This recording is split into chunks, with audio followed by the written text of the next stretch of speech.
I want to introduce my dear friend and my financial planner, Peter Hecht, who told me when I first went with him that he actually could control the market. Peter's a certified financial planner and a retirement plan consultant at UBS, and he's going to tell us all exactly what we need to do to retire in the lap of luxury. The three most urgent questions in an article written by, in November 2011 in AARP about retirees. The three questions are, how long will I live? How much will I earn on my investments? And how much income will I need? I don't know how long I'm going to live. I know what my income is now. It kind of fluctuates a little bit. But I have an idea of what I need. The biggest fear today when I'm dealing with people is, am I going to outlive my money? Questions that were mentioned in the AARP article are questions that we get daily. The answer is very, very simple. I don't know. My wife is a retired teacher. Sorry, honey, I'm picking on you.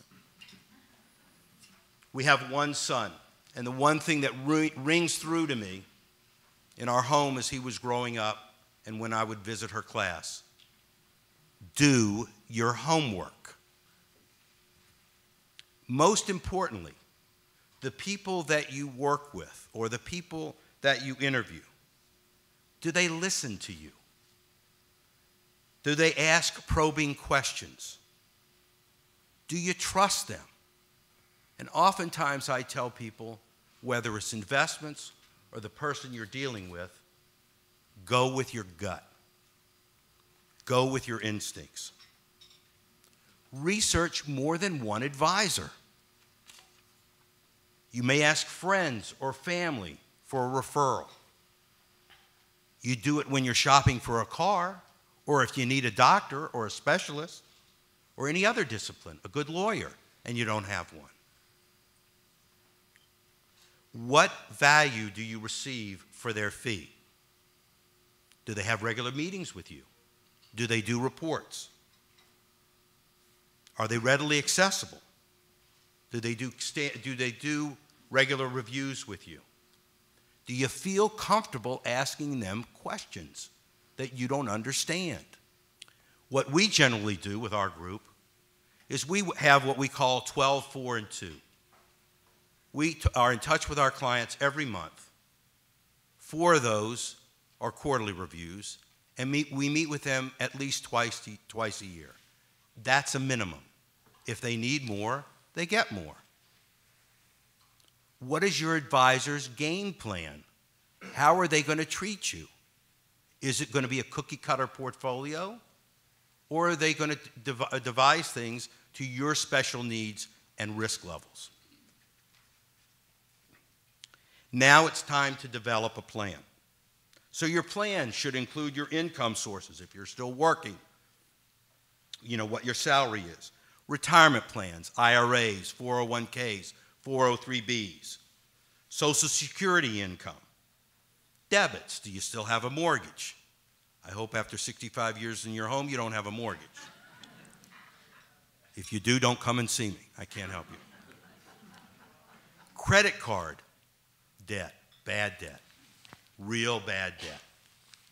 Take the interest money and throw it out the window. Loans, long-term health care, cash reserves. Do you have money set aside unless if the car breaks down, or somebody needs your help, or you just need the extra cash? What's your risk level? What do you feel most comfortable with? I tell the people that I work with, the last thing I want you to do is put your head on your pillow at night and worry about your portfolio. Finally, it's time to list the important information of who, what, and where for your spouse and loved ones. List important people and documents. wills, doctors, lawyers, financial advisors, medical papers, directives. List family and friends who you want contacted, account numbers at financial institutions, and put it in a safety deposit box. Or if you really trust a family member, give it to them. Everyone should be looking and planning for the future, not just for retirement. And just remember, it's never too late. Thanks very much. Thank you, Peter.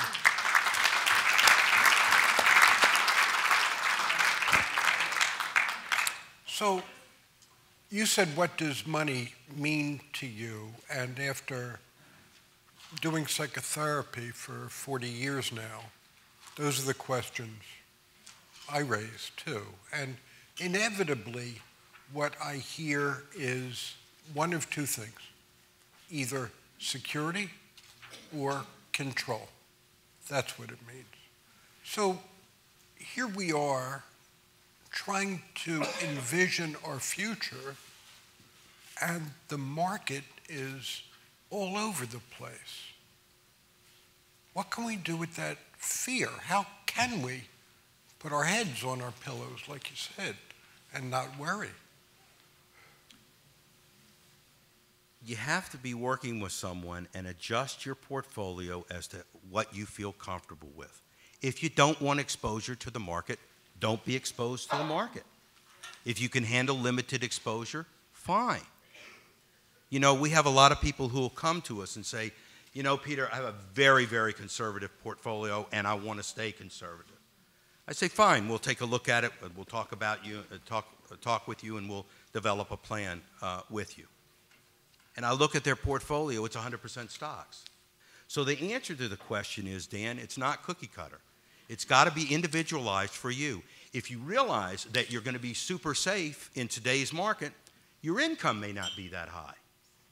So do you look at a portfolio where the bond maturities go out, pay a higher interest rate, and not really worry about it if something were to happen to you? Or their bonds today, they call them puttable on death. If someone were to die, the heirs, it's immediately put to the heirs at par. So there are a lot of different nuances that take place in the industry, but it really depends on the individual. Thank you, Peter.